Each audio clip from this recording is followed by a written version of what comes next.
Hello everyone, তোমরা সবাই কেমন আছো? তো আরও একবার স্বাগত জানাই চিনিস ব্লগে। আশা করি তোমরা খুব ভালো আছো। তো দেখো, আমরাও কিন্তু খুব ভালো আছি। তো যাই হোক, আমরা এবার তারাপীঠের সেকেন্ড দিনে আমরা চলে গেছিলাম শান্তিনিকেতন। তো শান্তিনিকেতনে গিয়ে ওখান থেকে আমরা সারাদিন ঘুরে আমরা রাত্রিবেলা বিকালের দিকে ট্রেন ধরে বাড়ি চলে যাব। তো যাই হোক, সবাই এখন সকাল সকাল উঠে পড়ে আমরা রেডি হয়ে গেছি। তো আমরা উঠেছিলাম 6টার সময়, আমাদের গাড়ি ছিল 7টায়। যাই হোক, আমরা উঠে পড়েছিলাম। তো এবার আস্তে আস্তে সবাই রেডি হচ্ছি।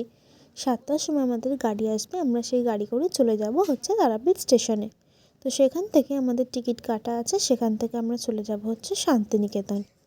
তো যাই হোক, তো এবার আমরা রুম থেকে বেরিয়ে পড়েছি। তো এবার সবাই হাঁটতে শুরু করেছে, আমাদের গাড়ি সামনেই বলা ছিল। তো সেখান থেকে আমরা এবার গাড়িতে উঠবো। তো চলো, তোমরাও দেখতে থাকো।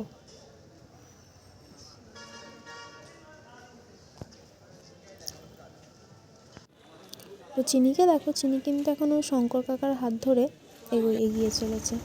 তো এবার আমরা আমাদের গাড়িতে উঠে পড়েছি। তো আমরা এবার চলে যাচ্ছি রামপুরহাট স্টেশনের উদ্দেশ্যে। তো এখন বাজে সকাল 7টা। তো তোমরা বুঝতেই পারছো চারিদিকে কত কুয়াশা হয়েছে।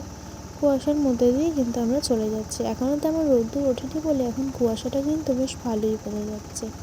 আর তারাপীঠের তো চারিদিকেই জানো সবাই, চারিদিকে মাঠঘাট। তাই মাঠের ওপর দিয়েই আমরা কিন্তু চলে যাচ্ছি রামপুরহাট স্টেশনের উদ্দেশ্যে। তো অবশেষে আমরা স্টেশনে এসে উপস্থিত হয়েছি। তো তোমরা দেখতেই পাচ্ছ এখনও কিন্তু সেইভাবে রোদ্দুরটা ওঠেনি, তাই এখনও কুয়াশাই রয়েছে। তো এবার গাড়ি থেকে আমাদের সব লাগেজগুলো নামিয়ে নেওয়া হচ্ছে। তো এবার আমাদের টিকিট কাটাই আছে, এবার আমরা চলে যাব শান্তিনিকেতনের উদ্দেশ্যে। তো এখানে দেখো, আমরা ওয়েট করছিলাম সবাই এক জায়গায় হব বলে। চিনি ওর একজনের হাত ধরে দাঁড়িয়ে আছে। তো এবার আমরা চলে এসেছি স্টেশনে। ট্রেন কখন আসবে তার জন্য আমরা ওয়েট করছি। তো দেখো চিনি কীরকম ওর বাবার হাত ধরে ধরে আসছে। ও কিন্তু ঠিক সকাল সকাল উঠে পড়েছে। ওর ঠিক 2 দিন ধরে তেমন একটা ঘুম হচ্ছে না। তো অবশেষে আমরা চলে এসেছি বোলপুর শান্তিনিকেতন স্টেশনের সামনে বেরিয়ে যে মিউজিয়ামটা আছে, ওই মিউজিয়ামটা কিন্তু আমাদের ঘোরা হয়নি। ওই যে সামনে সাদা রঙের বিল্ডিংটা দেখতে পাচ্ছিলে, ওটাই ছিল মিউজিয়াম। তো যাই হোক, তারপরে আমরা টিফিন করে নিয়ে আমরা বেরিয়ে পড়েছিলাম শান্তিনিকেতনে সাইট সিন করবো বলে। তো এবার আমরা টোটোয় উঠে পড়েছিলাম। তো আমাদের সেখানে 2টো টোটো করতে হয়েছিল, যেহেতু আমরা ছিলাম 12 জন। তো যাই হোক, দেখতে থাকো। শান্তিনিকেতন ঘোরার জন্য ফার্স্ট স্টপেজ ছিলই আমাদের কঙ্কালীতলা। তো জয় মা কঙ্কালীর নাম বলে আমরা চলে গেছিলাম কঙ্কালীতলা। তো সেখানে গিয়ে চিনির কিন্তু প্রচণ্ড শরীর খারাপ করেছিল। আসলে সেখানে গিয়ে বলবো না, আগের দিন রাতের থেকে চিনি টয়লেট করছিল না, তাই জন্য চিনির প্রচণ্ড পেটের যন্ত্রণা করছিল। তাই ও সেই সকাল থেকে টয়লেট না করাতে এই কঙ্কালীতলায় গিয়েই কিন্তু টয়লেট করেছিল। তারপরে চিনির বাবা চিনিকে ওই খেলনাটা কিনে দিচ্ছিল ওখান থেকে। তো যাই হোক, তারপর আশেপাশের দৃশ্যগুলো তোমরাই দেখে নাও। চিনি ওই খেলনাটা কিনে আবার ওই কাকিমাটাকেও নিজেই কিন্তু টাকাটা দিচ্ছিল। ওর বাবাকে বলেছে ও নিজেই টাকা দেবে, তাই ওর বাবার থেকে টাকা নিয়ে কিন্তু ও নিজেই দিয়েছে। তো চলো দেখতে থাকো তোমরা, আমরা আর কি কি দেখলাম।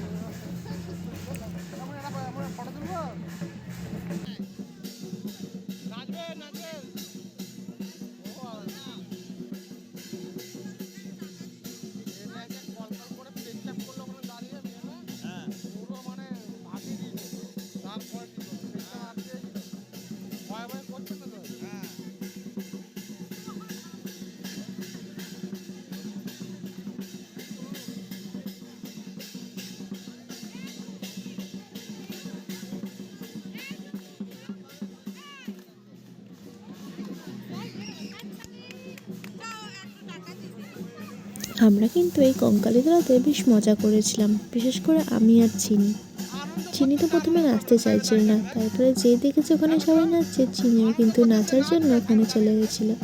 তো যাই হোক, তো আমরা দেখতে থাকো আমরা আর কি কি করলাম সারাদিনে।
ওইখানে নাচ আমাদের হয়ে যাওয়ার পরে ওখানে কিন্তু চিনি ঠাকুরকে পয়সা দিয়ে এসেছিল।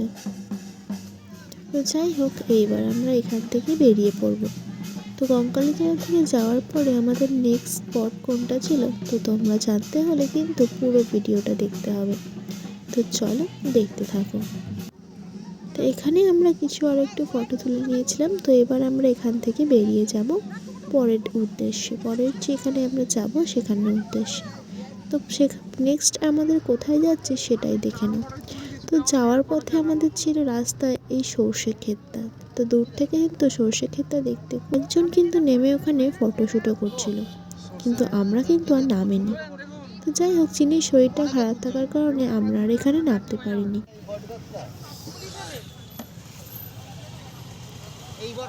আমাদের নেক্সট ছিল হচ্ছে এইটা, এই বট গাছটা দেখতে পাচ্ছ, এখানে কিন্তু রবীন্দ্রনাথ ঠাকুর বসে কবিতা লিখেছিলেন। এরপর এটা হচ্ছে আর একটা জায়গা যেখানে রবীন্দ্রনাথ ঠাকুরের মানে ক্যাম্পাস টাইপের যেখানে ছিল সেইখানটা। এটা হচ্ছে বিশ্বভারতী ক্যাম্পাস। এখানে রবীন্দ্রনাথ ঠাকুর সব বাচ্চাদের নিয়ে প্রথমে পড়ানো শুরু করেছিলেন।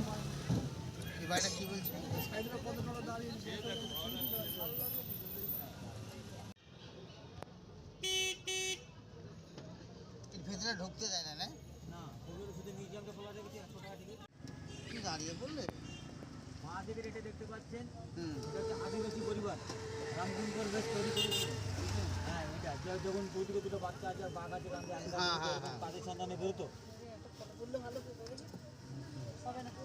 কি নেবে তুলে দিন।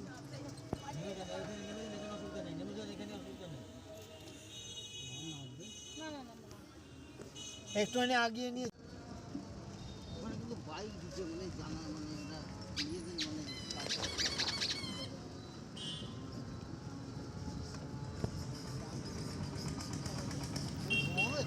তো এরপর আমরা চলে এসেছিলাম এই পার্কটাতে। এটা একটা বেশ পার্ক মতন ছিল। তো এখানে আমাদের এন্ট্রি ফি ছিল হচ্ছে 30 টাকা করে। তো চিনি তো এখানে আসেনি, চিনি আর চিনির বাবা টোটোতে বসেছিল আর আমরা কিন্তু সবাই এখানে চলে এসেছিলাম। তো চলো ভেতরটা দেখতে থাকো কেমন কি রয়েছে।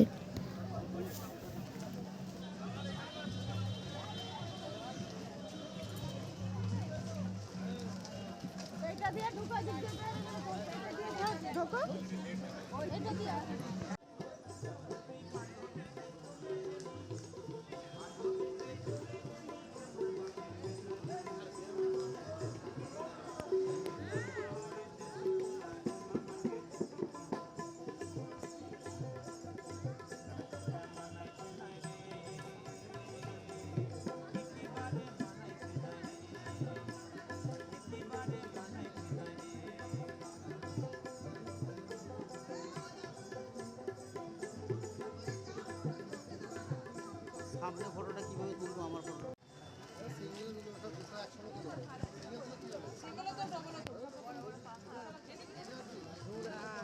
এদিকে মাঝখান দিয়ে ঢুকো মাঝখান এদিকে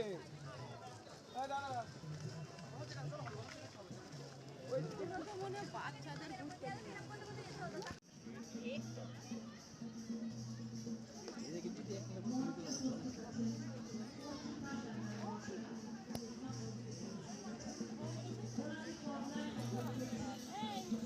এখানে কিন্তু আমরা প্রায় প্রত্যেকটা জায়গাতেই লক্ষ্য করলাম যে সব জায়গায় কিন্তু আদিবাসী নৃত্যগুলো হচ্ছে। তো যাই হোক, এই পার্কটা দেখার পরে আমরা চলে গেছিলাম এবার দুপুরবেলা খাওয়ার জন্য। তো আমরা লাঞ্চটা সেরে নিয়েছিলাম এই পাশেরই একটা হোটেলে। তো যাই হোক, এবার আমরা লাঞ্চ করার জন্য টোটো করে চলে যাচ্ছিলাম। সেখানে লাঞ্চ করে আমরা আবার নেক্সট জায়গায় যাব। তো তোমরা দেখতে থাকো। আমরা এখন যাচ্ছি লাল মাটির রাস্তার উপর দিয়ে। তো এটা হলো লাল মাটির রাস্তা। তো যাই হোক, আমরা মানে লাঞ্চ করার পরে চলে এসেছিলাম হচ্ছে মেন জায়গা হলো সোনাঝুরির হাট। তো এই দেখো সোনাঝুরির হাটে আমরা এখন সবে ঢুকছি। তো চলো হাটটা তোমাদের ঘুরে দেখাই। ওই এত বিখ্যাত সোনাঝুরির হাটে কি কি পাওয়া যায়। আমার কিন্তু শান্তিনিকেতনে ফার্স্ট টাইম যাওয়া। তো চলো তোমরাও দেখতে থাকো।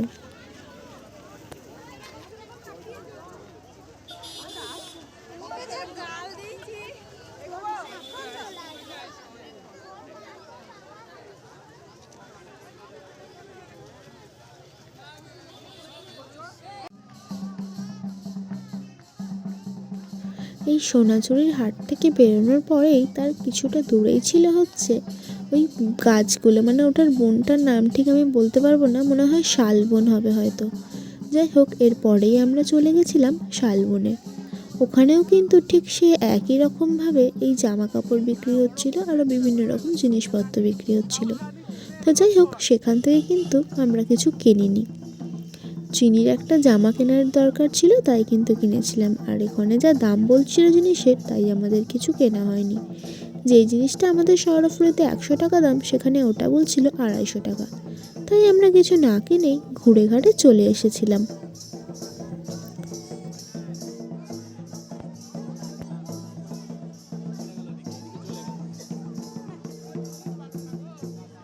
আজকের মতন কিন্তু আমাদের ঘোরা কমপ্লিট। এবার আমরা যাচ্ছি ট্রেন ধরার জন্য স্টেশনে।